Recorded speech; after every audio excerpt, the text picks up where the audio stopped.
ദൈവതിരുനാമത്തിന് മഹത്വമുണ്ടാവട്ടെ. Bible reading പ്രോഗ്രാമിൽ സംബന്ധിക്കുന്ന എല്ലാവർക്കും കർത്തൃനാമത്തിൽ സ്നേഹവന്ദനം അറിയിക്കട്ടെ.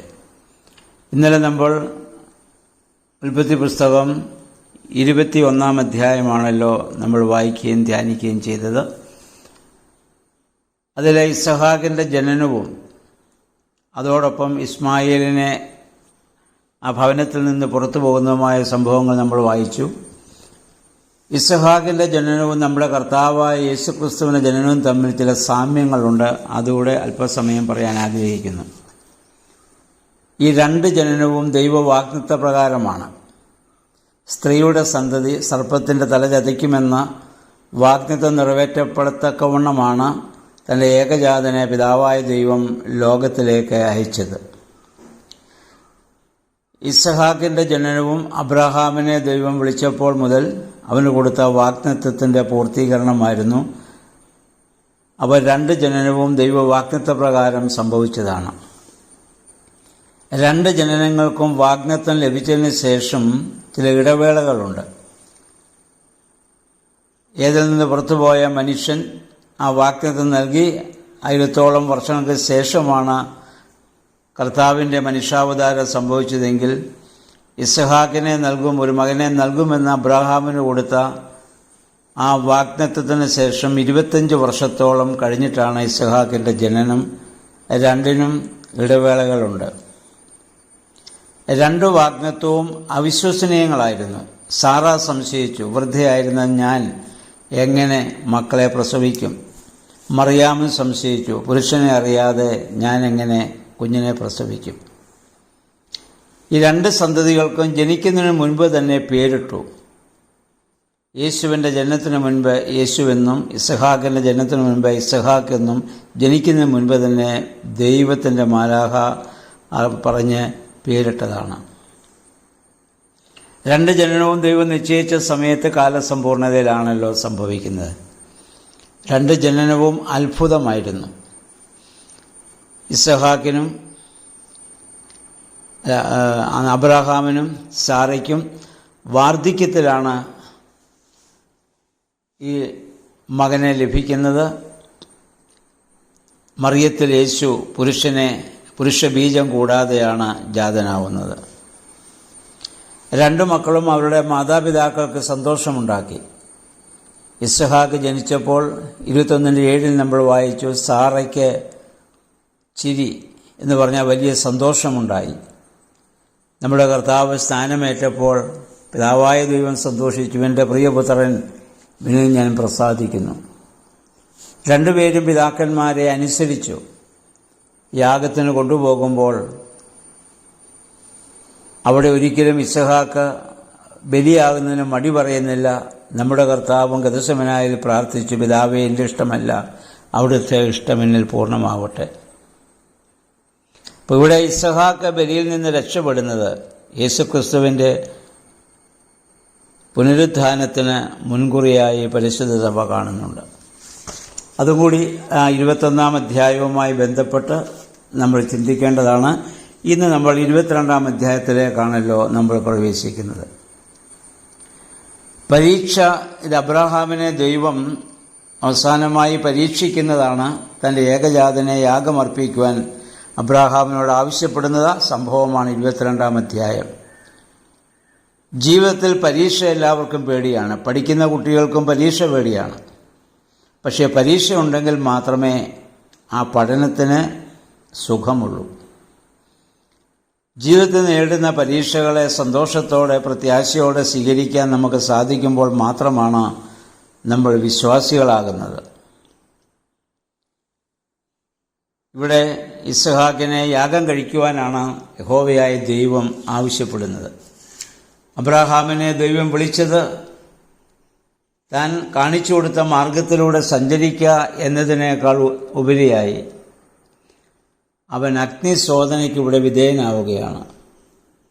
പ്രതീക്ഷകൾക്കതീതമായി ലഭിച്ച മകനെ, തൻ്റെ ഭാവിക്ക് ഏക അവലംബമായിരുന്നവനെ വിട്ടുകൊടുക്കുവാൻ ആവശ്യപ്പെടുകയാണ്. ആദ്യം വിളിച്ചപ്പോൾ സ്നേഹിക്കുന്ന എല്ലാവരെയും വിട്ട് പിതൃഭവനത്തെയും ചാർച്ചക്കാരെയും വിട്ട് കാണാത്ത നാട്ടിലേക്ക് പുറപ്പെടുവാനുള്ള ആ കൽപ്പനയോടുകൂടി യാത്ര ആരംഭിച്ചവന് അതിനേക്കാൾ അതികഠിനമായ ഒരു പരീക്ഷയിലേക്ക് ദൈവം ഇവിടെ കൊണ്ടുപോവുകയാണ്. ഇവിടെ അബ്രാഹാമിൻ്റെ ആ വിശ്വാസത്തിൻ്റെ പൂർണ്ണത എന്തേ എന്ന് നമുക്ക് വളരെ വ്യക്തമായി മനസ്സിലാക്കുവാൻ സാധിക്കുന്നുണ്ട്. റോമർ 4:1 മുതൽ 3 വരെ പൗലോസ്ലീഹ വിശ്വാസത്തിലുള്ള നീതീകരണത്തെപ്പറ്റി പറയുമ്പോൾ യാക്കോബ് ശ്ലീഹ പ്രവൃത്തിയാലുള്ള നീതീകരണത്തെക്കുറിച്ച് നമ്മെ ഓർമ്മപ്പെടുത്തി. അബ്രാഹാം നീതീകരിക്കപ്പെട്ടത് തൻ്റെ മകനെ യാഗം അർപ്പിക്കുവാൻ തക്കവണ്ണം ദൈവസന്നിധിയിൽ തയ്യാറായി എന്നുള്ളത് കൊണ്ടാണ്. ആ വിശ്വാസം തൻ്റെ പ്രവൃത്തിയാൽ യാഗം കഴിക്കേണ്ടി വന്നില്ല എങ്കിലും യാഗം കഴിച്ചതിന് തുല്യമായി ദൈവം ആ പ്രവൃത്തിയെ അവിടെ അംഗീകരിക്കുകയാണ്.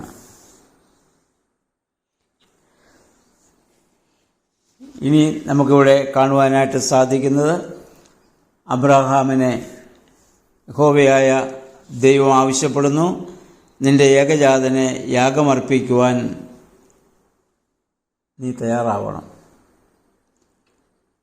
അബ്രാഹാം എല്ലാറ്റിനേക്കാൾ അധികമായി ദൈവത്തെ സ്നേഹിക്കുന്നുണ്ടോ എന്നറിയുന്നതിന് വേണ്ടിയാണ് ദൈവം അബ്രാഹാമിനെ ഇവിടെ പരീക്ഷിക്കുന്നത്. ഈ പരീക്ഷ നൽകുമ്പോൾ അബ്രാഹാമിന് ഏകദേശം 125 വയസ്സോളം പ്രായമുണ്ട്. ഇസ്ഹാക്ക് ജനിച്ച, അപ്പോൾ ഇസ്ഹാക്കിന് ഒരു 25 വയസ്സ് പ്രായം നമുക്ക് കണക്കാക്കാം. നിന്റെ മകനായ ഇസ്ഹാക്കിനെ നീ എനിക്ക് യാഗമർപ്പിക്കണം. അതിന് 3 ദിവസത്തെ സാവകാശം ദൈവം അബ്രാഹാമിന് നൽകുന്നുണ്ട്. 3 ദിവസം നടന്ന് മോറിയാമലയിൽ ചെന്ന് അവിടെയാണ് യാഗമർപ്പിക്കുന്നത്. ആ 3 ദിവസത്തിനകം ഏത് സമയത്തും വേണമെങ്കിൽ അബ്രാഹാമിന് ഇതിൽ നിന്ന് പിന്മാറാം. അബ്രാഹാമിൻ്റെ ആ 3 ദിവസം അബ്രാഹാം അനുഭവിച്ച ഹൃദയവ്യത അഥവാ ആ വെല്ലുവിളി എന്തെന്ന് നമ്മൾ മനസ്സിലൊന്ന് ഓർക്കുക. വേണമെങ്കിൽ അബ്രാഹാമിന് ചോദിക്കാമായിരുന്നു, ഇങ്ങനെ ഈ മകനെ തിരികെ ചോദിക്കുവാനാണെങ്കിൽ, യാഗമർപ്പിക്കാനാണെങ്കിൽ നീ പിന്നെ എന്തിനാണ് ഈ മകനെ എനിക്ക് നൽകിയത്? ദൈവം സ്നേഹമാണെന്ന് എങ്ങനെയാണ് ഞാൻ വിശ്വസിക്കേണ്ടത്? ഒരുപാട് ചിന്തകളിലൂടെ, പ്രതിസന്ധി ഘട്ടങ്ങളിലൂടെ ആ 3 ദിവസം അബ്രാഹാം കടന്നുപോയിട്ടുണ്ട്. ഒരുപോലെ അബ്രാഹാം ഉറങ്ങിയിട്ടുണ്ടാവില്ലല്ലോ. ഇവിടെ മകനെ യാഗമർപ്പിക്കാൻ പോകുമ്പോൾ സാറയോട് അബ്രാഹാം ഈ കാര്യം പറഞ്ഞില്ല. പറഞ്ഞാൽ ഒരിക്കലും യാഗം അവിടെ നടക്കില്ല, സാറ സമ്മതിക്കില്ല. അതുകൊണ്ട് അബ്രാഹാം സാറയോട് പോലും പറയാതെയാണ് ദൈവികമായ കൽപ്പനയ്ക്ക് വിധേയമായി അതിന് തയ്യാറാവുകയാണ്. ആ മനുഷ്യൻ വിശ്വാസികളുടെ പിതാവായില്ലെങ്കിൽ പിന്നെ ആരാണാവുക? ദൈവം ആ തിടുക്കത്തിൽ ഒരു കാര്യം ചെയ്യുവാൻ നമ്മളോട് ആവശ്യപ്പെടുന്നില്ല. 3 ദിവസത്തെ സാവകാശം ദൈവം അബ്രാഹാമിനിവിടെ കൊടുത്തു. ആ മകനെ യാഗമർപ്പിക്കാൻ അബ്രാഹാം തയ്യാറാകുമ്പോൾ, ദൈവമേ, ഇതാ എനിക്ക് ഭൂമിയിൽ കൈവശമുള്ള ഏറ്റവും പ്രിയപ്പെട്ടതിനേക്കാൾ അധികം ഞാൻ അങ്ങയെ സ്നേഹിക്കുന്നു എന്നുള്ള വലിയ പ്രഖ്യാപനമാണ് അബ്രാഹാം ഇവിടെ നടത്തുന്നതെന്ന് നമുക്കറിയാം. അബ്രാഹാമിനോടൊപ്പം ഇസ്ഹാക്കിൻ്റെയും വലിയ സമർപ്പണം നമുക്കിവിടെ കാണാം. അബ്രാഹാമിന് ഇപ്പോൾ 125 വയസ്സോളം പ്രായമുണ്ടാവും. അപ്പം ഇസ്ഹാക്കിന് 25 വയസ്സ് പ്രായമുണ്ട്. 125 വയസ്സ് പ്രായമുള്ള വാർദ്ധക്യത്തിലായിരിക്കുന്ന അപ്പനെ കുതറി ഓടുവാൻ അല്ലെങ്കിൽ അതിന് വിധേയപ്പെടാതിരിക്കുവാൻ ഇസ്ഹാക്കിന് സാധിക്കും. പക്ഷേ ഇസ്ഹാക്ക് അങ്ങനെയൊരു ശ്രമം നടത്തിയതായിട്ട് നമ്മളിവിടെ പറയുന്നില്ല. തൻ്റെ അപ്പൻ്റെ ഇഷ്ടത്തിന് താൻ പൂർണ്ണമായി സമർപ്പിച്ചു കൊടുക്കുകയാണ്. ഇസ്ഹാക്ക് സമ്മതിക്കാതെ അബ്രാഹാമിന് ഒരിക്കലും ഇസ്ഹാക്കിനെ ബന്ധിച്ച് യാഗപീഠത്തിൽ കിടത്തുവാൻ സാധിക്കുകയില്ലല്ലോ. ഇതിൽ നിന്ന് ഒരു മകൻ അപ്പനെ എങ്ങനെ അനുസരിക്കണമെന്ന് അബ്രാഹാം തൻ്റെ മകനെ എത്രമാത്രം ശക്തമായി പഠിപ്പിച്ചിരുന്നു എന്നുള്ളത് നമുക്ക് മനസ്സിലാക്കാം. ഞാൻ നിന്നെ യാഗമർപ്പിക്കാൻ പോകുകയാണ്, നീ കയറിക്കെടുക്കുക എന്ന് പറയുമ്പോൾ, അങ്ങനെ ആയിക്കോട്ടെ അപ്പ എന്ന് മറുപടി നൽകുന്ന വിധം ഒരു മകനെ വളർത്തിക്കൊണ്ടുവരുവാൻ അബ്രാഹാമിന് സാധിച്ചു എന്നുള്ളതാണ് ആ മനുഷ്യൻ്റെ ശ്രേഷ്ഠത. ഈ പ്രവൃത്തിയെ അബ്രാഹാം ആരാധന എന്നാണ് വിളിച്ചത്. 22:5 നമ്മൾ വായിക്കുന്നു, ഞാൻ ദൈവത്തെ ആരാധിക്കാൻ പോകുന്നു എന്നും പറഞ്ഞാണ് ഇസഹാക്കിനെയും കൊണ്ട് പോകുന്നത്. യാഗാർപ്പണം, മകനെ യാഗമായി നൽകുന്നത് ആരാധനയായിട്ടാണ് അബ്രാഹാം ഇവിടെ കാണുന്നത്. അബ്രാഹാമിൻ്റെ ആ സമർപ്പണം കണ്ട ദൈവം അബ്രാഹാമിനോട് പറഞ്ഞു 22:12, നീ എന്നെ ഭയപ്പെടുന്നുവെന്ന് ഇപ്പോൾ ഞാൻ അറിയുന്നു. നീ എന്നെ ഭയപ്പെടുന്നുവെന്ന് ഇപ്പോൾ ഞാൻ അറിയുന്നു. ദൈവമേ, ഈ ഭൂമിയിൽ എൻ്റെ കൈവശമുള്ള ഏറ്റവും പ്രിയപ്പെട്ടതിനേക്കാൾ അധികം ഞാൻ അങ്ങയെ സ്നേഹിക്കുന്നു എന്നാണ് അബ്രാഹാം ഈ മകനെ യാഗമർപ്പിക്കാൻ തയ്യാറാകുമ്പോൾ അവിടെ നടത്തുന്ന പ്രഖ്യാപനം അതാണല്ലോ. അപ്പം അബ്രാഹാം തൻ്റെ കുടുംബാംഗങ്ങളെക്കാൾ ദൈവത്തെ സ്നേഹിച്ചതുകൊണ്ടാണ് 50 വർഷങ്ങൾക്ക് മുൻപ് 75-ാം വയസ്സിൽ പിതൃഭവനത്തെയും ചാർച്ചക്കാരെയും വിട്ട് ഇറങ്ങി വരാനും അദ്ദേഹം തയ്യാറായത്. അവിടുന്ന് ഇറങ്ങിയപ്പോൾ മുതൽ ദൈവത്തോടുള്ള അദ്ദേഹത്തിൻ്റെ സ്നേഹവും വിശ്വാസവും വർദ്ധിച്ചിട്ടുള്ളതല്ലാതെ ഒട്ടും കുറഞ്ഞിട്ടില്ല എന്ന് ഈ സംഭവം നമ്മളെ ബോധ്യപ്പെടുത്തുന്നുണ്ട്. നമ്മുടെയൊക്കെ ജീവിതത്തിൽ ഇങ്ങനൊരു പരീക്ഷണത്തെ നേരിടേണ്ടി വന്നാൽ നാം എങ്ങനെ പ്രതികരിക്കും എന്നൊരു നിമിഷം ചിന്തിക്കുക. ചോദിക്കുന്നു ലഭിക്കാതെ പോകുമ്പോൾ തന്നെ ദൈവത്തെ നമ്മൾ വിട്ടുപോകുന്നവരാണ്. എന്നാൽ തനിക്ക് വാഗ്ദത്തമായി ലഭിച്ച ആ മകനെ പൂർണ്ണമായി ദൈവത്തിന് സമർപ്പിക്കുവാൻ തക്കവണ്ണം അബ്രാഹാം ഇവിടെ തയ്യാറാവുകയാണ്. അബ്രാഹാമിൻ്റെ ഈ ബലിയും നമ്മുടെ യേശുക്രിസ്തുവിൻ്റെ കാൽവറി യാഗവുമായി നമ്മുടെ പിതാക്കന്മാർ, സുറിയാനി സഭാ പിതാക്കന്മാർ ബന്ധിപ്പിച്ചിട്ടുണ്ട്. അവർ പറയുന്നു, ഭാരമേറിയ വിറക് കെട്ടും തോളിലേന്തി മോറിയാമലയിലേക്ക് നടന്നു കയറുന്നവനായ ഇസഹാക്ക് ഭാരമേറിയ കുരിശും തോളിലേന്തി ഗോകുൽത്താ മലയിലേക്ക് നടന്നു കയറിയവനായ യേശുവിൻ്റെ നിഴലാണ്. ഇസഹാക്ക് അവിടെ ആ യാഗമർപ്പിക്കാൻ താനാണ് യാഗമൃഗമെന്നറിഞ്ഞപ്പോൾ, യാഗവസ്തുവെന്നറിഞ്ഞപ്പോൾ ഇസഹാക്ക് ഒരിക്കലും അവിടെ കുതിർന്നില്ല, മടി പറയുന്നില്ല. താഴ്വരയിൽ വെച്ച് അവൻ അപ്പനോട് ചോദിച്ചു, അപ്പം യാഗത്തിനുള്ള വിറകും തീയുമുണ്ട്, ആടിവിടെ, ദൈവം കരുതിക്കൊള്ളുമെന്ന തൻ്റെ പിതാവിൻ്റെ വചനത്തിൽ ഇസഹാക്ക് പൂർണ്ണമായി സമർപ്പിക്കുകയാണ്. തന്നെ ബന്ധിക്കാൻ തുടങ്ങിയപ്പോൾ ആയിരിക്കാം ഇസഹാക്ക് മനസ്സിലായത് താനാണ് യാഗവസ്തുവെന്ന്. അവനവിടെ ഒരിക്കലും ഇത് കുതിറി ഓടുവാൻ അവിടെ ഇത് തയ്യാറാവുന്നില്ല. അവിടെയാണ് അപ്പൻ്റെയും മകൻ്റെയും പൂർണ്ണമായ സമർപ്പണത്തെ നമുക്ക് കാണുവാൻ സാധിക്കുന്നത്. എന്നാൽ ഇസ്ഹാക്ക് യാഗമാകേണ്ട സമയത്ത് ആ സമയത്ത് മറ്റൊരാട്ടിൻകുട്ടി യാഗമാവുകയാണ്.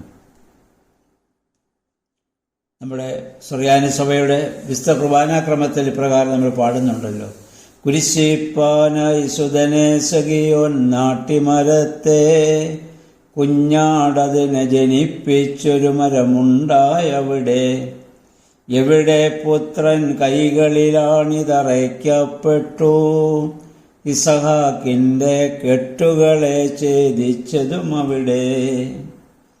ഇസഹാക്കിൻ്റെ കെട്ടുകൾ ഛേദിച്ചു. യേശു ക്രൂശിൽ, ഒരു കുഞ്ഞാടായി യേശു ക്രിസ്തു ക്രൂശിൽ മരിക്കേണ്ടി വന്നു. അബ്രഹാം അവിടെ ചെല്ലുമ്പോൾ അവിടെ ആ ആട്ടുകൊറ്റനില്ല. അവിടെ ഒരു ആട്ടുകൊറ്റൻ മരത്തിൽ അല്ലെങ്കിൽ ഇത് ചെടികളിൽ കുരുങ്ങിക്കിടക്കുന്നത് കണ്ടു. ക്രൂശിൽ കുരുങ്ങിക്കിടക്കുന്ന യേശുവിൻ്റെ ഒരു നിഴലാണ് ചിത്രമാണത്. അപ്പോൾ പുതിയ നിയമത്തിൽ സംഭവിക്കേണ്ടതൊക്കെ അതിൻ്റെ നിഴലായി പഴയ നിയമത്തെ നമ്മൾ കാണുന്നതും, പഴയ നിയമത്തെ പ്രാധാന്യത്തോടെ സഭ കാണുന്നതും ആദരിക്കുന്നതും വായിക്കുന്നതും ധ്യാനിക്കുന്നതുമൊക്കെ ഇപ്രകാരമുള്ള സാമ്യങ്ങൾ പുതിയ നിയമത്തിൽ നടക്കുന്നതിൻ്റെയൊക്കെ നിഴല് പഴയ നിയമത്തിൽ സംഭവിക്കുന്നു എന്നുള്ളതുകൊണ്ടാണെന്ന് കൂടി നമ്മൾ മനസ്സിലാക്കേണ്ടതാണ്. ഇവിടെ നമ്മൾ മനസ്സിലാക്കേണ്ടത്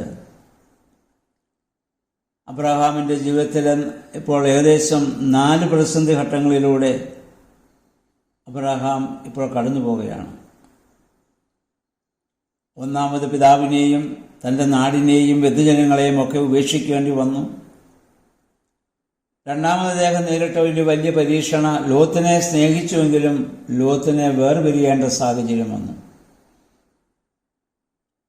മൂന്നാമത് തൻ്റെ രക്തത്തിൽ നിന്ന് പിറന്ന ആദ്യം ഹാഗാറിൽ നിന്ന് തനിക്ക് ജനിച്ച ഇസ്മായേലിനെ വേർപിരിയേണ്ടി വന്നു. അവസാനമിതാ ഏകജാതനെ വാഗ്ദത്ത സന്തതിയായി ദൈവം നമുക്ക് തന്ന ഇസ്ഹാക്കിനെ യാഗം കഴിക്കേണ്ടി വരുന്നു. ഇതുപോലെയുള്ള ഏതെങ്കിലും ഒരു പരീക്ഷകളെ നമുക്ക് അതിജീവിക്കേണ്ടി വന്നാൽ നമ്മുടെ വിശ്വാസം വർദ്ധിക്കുമോ അതോ വിശ്വാസം നമ്മുടെ കുറഞ്ഞു പോകുമോ നമ്മൾ ചിന്തിക്കേണ്ടതാണ്.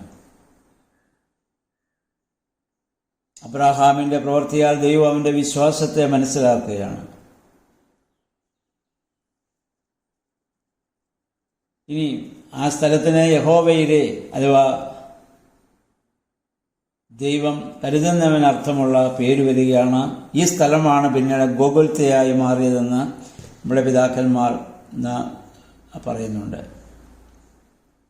അബ്രഹാം ഇവിടെ ബലി കഴിച്ചില്ലെങ്കിലും ബലി കഴിച്ചതായി ഇവിടെ കണക്കാക്കപ്പെടുകയാണ്.